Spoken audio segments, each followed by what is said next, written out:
I want you to do something a little radical right now, like wherever you are listening to this. Yeah, just take a second. Exactly. I want you to literally unclench your jaw. Just let it go.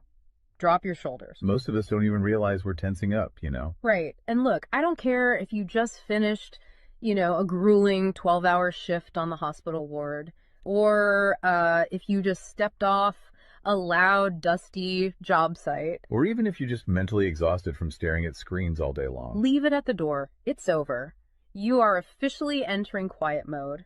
So just take a deep breath. That's the baseline we need for this. It really is. And now I want you to look at the phone sitting next to you, or maybe the smartwatch on your wrist. Every single time that screen lights up, every time it buzzes, it steals exactly 23 minutes of your life. Welcome to the deep dive. It really is a staggering number to confront when you put it like that. 23 minutes from one buzz. Yeah, because we tend to measure interruptions in like the seconds it takes to glance at a screen, right? Whoa! We completely ignore the massive cognitive debt we incur the moment we look away from our deep work. And that cognitive debt, that is exactly the central target of our mission today. Okay, let's unpack this. We are exploring The Sovereign Architect's Guide by Chillstar 08. Specifically, episode 6, which is titled Deep Work Dynamo, How to Finish Your Week in 4 Hours. Right. And if you remember, in our last deep dive, we talked about installing drawing those boundaries and reclaiming your personal space. But clearing the space is just step one. It actually reveals a much deeper, much more intimidating problem. Yeah, the void. What are we actually supposed to be building in that silence we just fought for? Because if we don't have a blueprint, the noise of the world is just going to rush right back in to fill it. Oh, for sure. We have this natural horror of a vacuum. The second our schedule opens up even slightly, our instinct is to pack it with activity. We just have to be doing something constantly. Exactly. We are culturally conditioned to equate motion with progress. Yeah. But Chillstar 08 introduces a really brilliant distinction here. She talks about the trap of idling. I love this concept so much. Think about a car engine, right? Mm-hmm. The engine is running, the pistons are firing, it's burning through all this expensive fuel, making a ton of noise and vibration. But the car is in park. Yes, it isn't going anywhere, and that is what most of our daily quote-unquote busyness looks like. We feel incredibly productive because we are in constant motion. Right. You check a text message while you're sitting at a stoplight. Or you answer a quick email while walking from your car to the front door. You stare at a spreadsheet on your laptop while, your family dinner is sitting right in front of you, literally getting cold. And that right there is the illusion of productivity. You end your day feeling physically and mentally depleted because you were constantly doing something. So you didn't actually do anything that matters. Exactly. If you step back and evaluate your legacy, the deep, meaningful work, the art, the business strategy, the relationships. Right, the relationships that actually move your life forward. None of it progressed. You spent 8 hours idling. You were everywhere, which means you were truly nowhere. Man, that hits hard. And this brings us back to that terrifying 23-minute statistic from the research she cites. I don't want to just gloss over this. No, we definitely shouldn't. Because understanding the mechanism behind it is crucial. Why does a 5-second distraction cost us almost half an hour? It basically comes down to how our prefrontal cortex manages working memory. Your brain is not a computer processor that can just run multiple applications in parallel. Right. We can't actually multitask. Exactly. When you are doing deep work, say writing a complex proposal, your brain loads this massive fragile web of context into your working memory. Like holding all the pieces of a puzzle in your hands at once. Yes. You are holding multiple variables, ideas, tones all at once.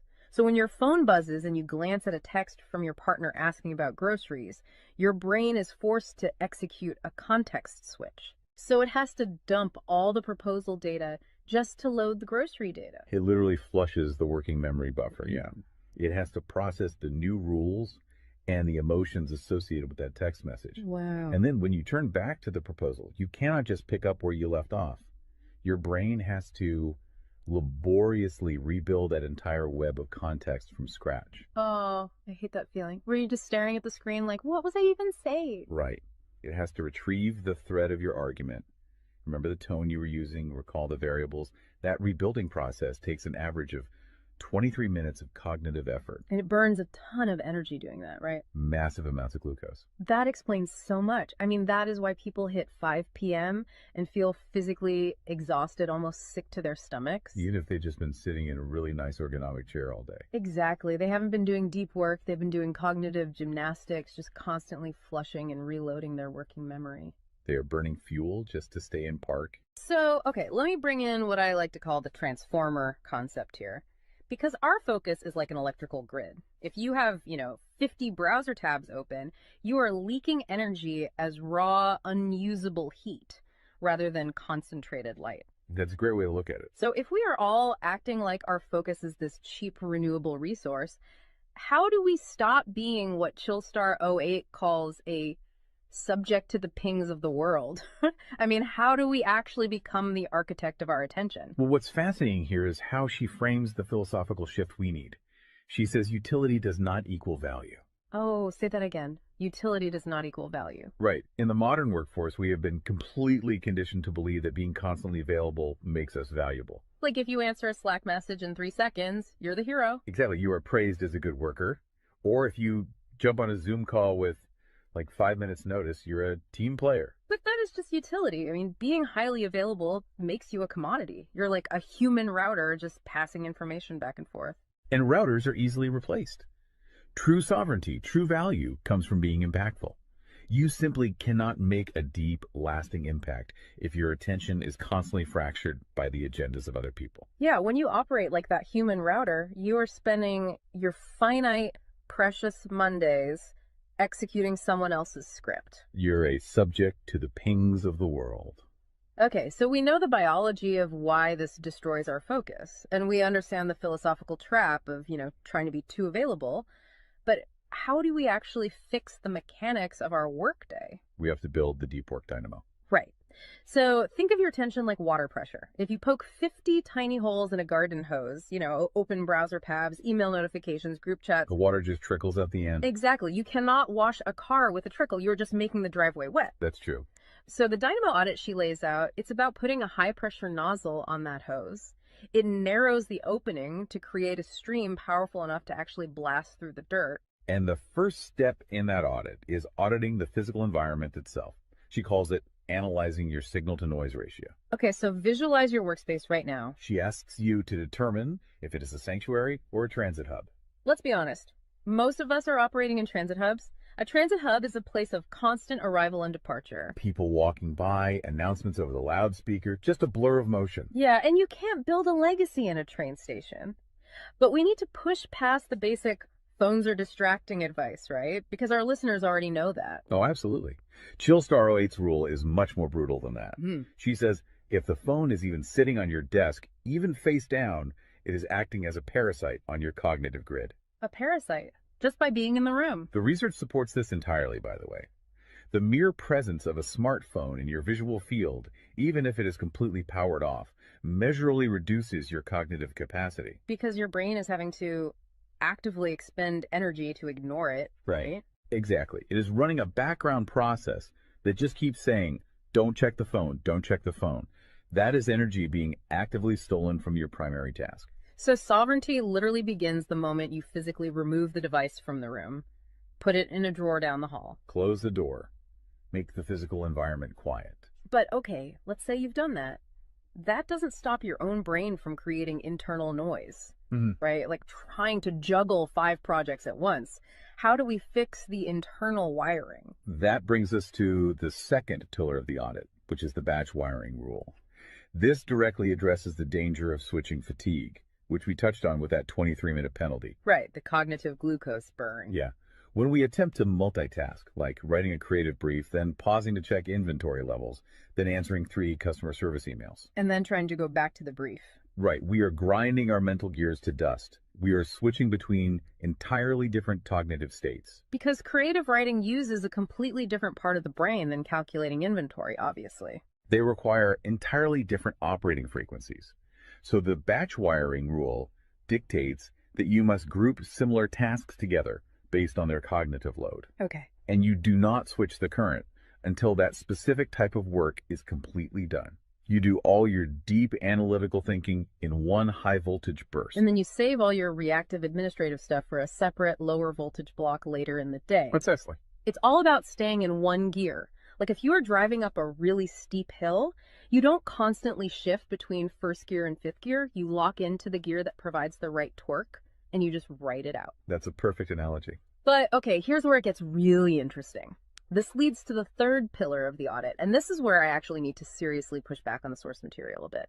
She calls this the zero access window. Ah, yes.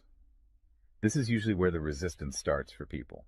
Because it sounds impossible for a normal person. She says you cannot just plan to be focused, right? You have to legally schedule it. You have to lock in one sovereign hour. Yeah, 1 hour where you are legally dead to the outside world. No boss, no family, no, hey, do you have a second for a quick question? Just you and the blueprint. It's extreme, yes. But let's do a reality check here. I mean, I see how that works for a solo digital entrepreneur or a freelance writer, but what about someone whose literal job description is to be available? Right, like an IT support specialist. Or a floor manager, or a nurse on a ward, or even, a parent at home with a toddler. How do they justify just vanishing? It feels like this advice only applies to a very specific, privileged type of worker. That is the most common and, frankly, the most valid hurdle to this entire system. But we really have to look at how the principle scales, and we have to look at the internal psychology of the worker. Okay, walk me through that. First, let's address the context of Chillstar '08's own life. She is not some solitary monk living on a mountain. She is a wife, a mother, and a grandmother. Oh, wow. Okay. Yeah, and she runs a luxury travel agency and a digital marketing business. Her entire professional and personal life is built around communication and client management. She probably receives hundreds of legitimate demands on her attention every single day. So she is really in the thick of it. She isn't just speaking from some ivory tower. Far from it. She implements the zero access window because of those demands, not in spite of them. Now, for the IT manager or the nurse, obviously, you cannot vanish while on active duty if your role is acute response. Right. You can't ignore a burning server or a patient monitor. Exactly. But the principle applies to the deep work surrounding the active duty, the scheduling, the charting, the strategic planning. Even in highly reactive jobs, there is legacy work that gets pushed to the margins. That makes sense. And the challenge isn't just logistical, it is deeply psychological. It's the internal guilt, isn't it? Yes, exactly. People feel like bad employees or bad parents or bad partners when they set a hard boundary. Yeah. We tie our entire self-worth to our responsiveness. We think, if I am not instantly available, I am failing them. Man, that is so true. We feel guilty for taking an hour to ourselves. But setting a zero access window is not about neglecting your family or your team. It is about condensing your high-level work into massive, high-impact bursts of energy so that you can actually be present later. Wow. Okay. Consider the alternative. If you don't carve out that absolute focus, you end up giving your family or your team partial fractured attention for 12 hours straight. Exactly. You are physically at the dinner table, but mentally you are drafting an email. Or you are sitting on the floor playing with your kid, but you're checking a Slack notification over their shoulder. You are trading constant low-quality availability for scheduled high-quality presence. It is entirely about communicating boundaries to protect the quality of the time you do give people. You tell your team, look, I am going offline for 60 minutes to finish this crucial report. If the servers literally catch fire, call this specific emergency number. Otherwise, I will address all questions at 11:00 a.m. Right. You aren't vanishing to hide. You are vanishing to get the work done efficiently so you can actually live your life. Which brings us to the ultimate why behind this entire system. Because once you fight through that guilt, once you build this 4-hour fortress, you have to know what it is all for. It's not just about becoming a hyper-efficient robot. No, because if you use these tools just to do more of your boss's busy work or to take on 3 more stressful projects, you have entirely missed the point. You are just speeding up the treadmill. If we connect this to the bigger picture, the destination we are driving toward is a concept she calls passive magnetism. Okay, break down passive magnetism for us, because it sounds a bit abstract. Think of it as the gravity your work generates when it is undeniably good. Most people operate with active desperation. They're loudly networking, constantly posting, aggressively chasing clients or promotions. Just relying on sheer volume to get noticed. Right. Passive magnetism is the exact opposite. It is the ability to attract results, clients, wealth, legacy, or respect through the undeniable quality of your deep work. Because you actually took the time to build something substantial rather than just talking about building it. Yes, when you engage the deep work dynamo, you produce work so concentrated and so valuable that it acts as a magnet. You don't have to chase the market comes to you. And the ultimate prize of achieving that passive magnetism isn't just more work. The prize is time. Time is the ultimate currency. The dream of the sovereign architect is to finish an entire week's worth of business output in just 4 hours.